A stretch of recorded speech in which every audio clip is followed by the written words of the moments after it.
আসসালামু আলাইকুম। আজকে আপনাদের সামনে ডেজার্ট আইটেম সেমাই দিয়ে তৈরি করে দেখাবো। আজকে আমি দুটা তেজপাতা নিয়েছি আর এলাচ নিয়েছি 10টা আর দুইটা দারচিনি নিয়েছি। তারপর আপনার কিশমিশ নিয়েছি, কাঠবাদাম নিয়েছি, দুধের গুঁড়া নিয়েছি আর হলো আপনার সেমাই ঘি ভাজা। এনে আমি 1.5 কেজি দুধ নিয়েছি। এখন ভালো করে জাল দিয়ে আমি দুধটাকে অনেক লাল লাল করে ফেলেছি। এখন আমি এলাচ, দারচিনি, তারপর আপনার চিনি দিয়ে দিব। 10টা এলাচ দিয়ে দিলাম, 2টা তেজপাতা দিয়ে দিলাম, দিয়ে দিলাম আর একটু 2 মিনিটের মতো আমি একটু দুধটাকে জ্বালিয়ে নিব। দুধটা 2 মিনিটের মতো জাল হবে।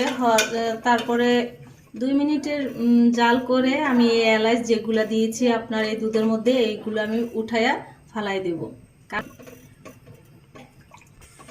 জাল হবে, তারপরে বাকি কাজগুলো আমি আপনাদেরকে দেখাচ্ছি। দুধটা আমি একটু 1.5 কেজি দুধ আমি দিয়ে জ্বালি। দুধটা আপনার ভালো করে আপনারা জ্বালিয়ে নিতে পারেন। নিয়ে একটু যদি লাল লাল করা হয় তাহলে একটু খেতে ডেজার্টটা ভালো হবে। আমি 1.5 কেজি দুধ নিয়েছিলাম, তাই অনেকখানি জাল দুধটা আমি জাল দিয়ে ঘন করে নিলাম। আপনারা ওরকম ঘন করে নেবেন, ডেজার্টটা খেতে অনেক ভালো লাগবে। 2 মিনিট হয়ে গিয়েছে। এখন আমি মশলাগুলা উঠিয়ে ফেলবো। যেগুলা তেজপাতা, এলাচ এগুলো দিয়েছি আমি উঠিয়ে ফেললাম, কারণ এটি থাকলে ভালো লাগবে না খেতে, তার জন্য এটা আমি উঠিয়ে ফেললাম। এখন আমি কাঠবাদামগুলা দিয়ে দিলাম। দুধটা আমার ঘন হয়ে গিয়েছে, তার জন্য আমি কাঠবাদামগুলা দিয়ে দিলাম। চিনি দিব,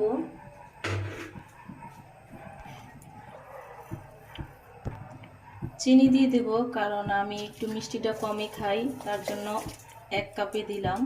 আপনারা মিষ্টিটা বেশি যদি খান তাহলে 2 কাপে দিতে পারবেন। আমি গুঁড়া দুধটা ভালো করে গুলিয়ে নিব। না গুলালে সেমাইটা খেতে ভালো লাগবে না, তার জন্য আমি বাটিতে একটু পানি দিয়ে ভালো করে নেড়ে গুলিয়ে নিলাম।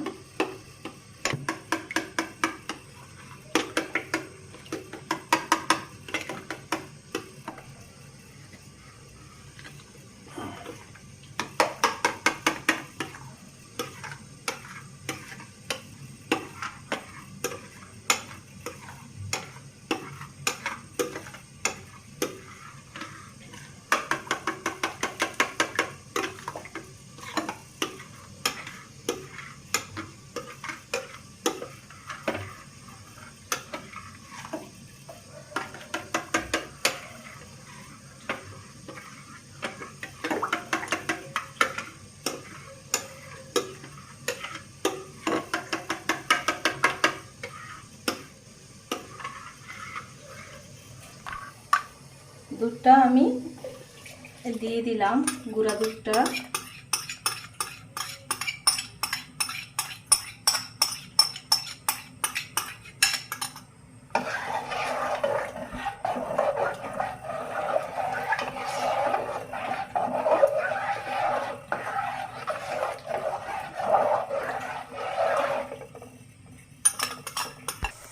আমি একটু নুন দিয়ে দিলাম সেমাইটার মধ্যে, কারণ নুন দিলে একটু ভালো লাগে খেতে। তা অনেকে আবার নুন ব্যবহার করে না, আমি একটু নুন ব্যবহার করলাম।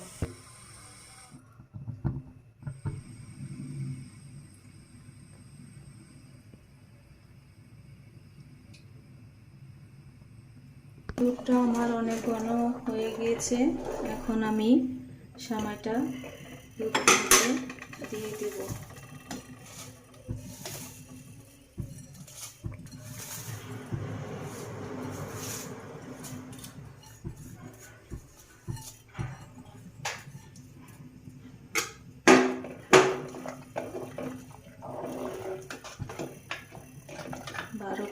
ভালো করে নেড়ে দিব। তারপর উপরে আমি কিশমিশ দিয়ে দিলাম।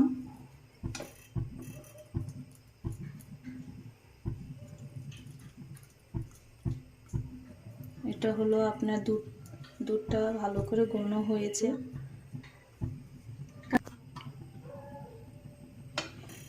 সেমাইটা এত বেশি দুধটা বেশি ঘন হবে না, কারণ দুধটা বেশি যদি সেমাইটা বেশি হয়ে যায় তাহলে বেশি মজা হবে না। দুধটা আমার সেমাইয়ের মধ্যে একটু দুধ দুধ থাকবে, খেতে অনেক ভালো লাগবে। তার জন্য আমি এতটা ঘন করলাম না। সেমাইটা একটু দুধ দুধ থাকলে খেতে ভালো লাগবে।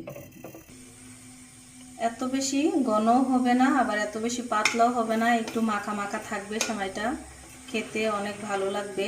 আপনারা ঘরে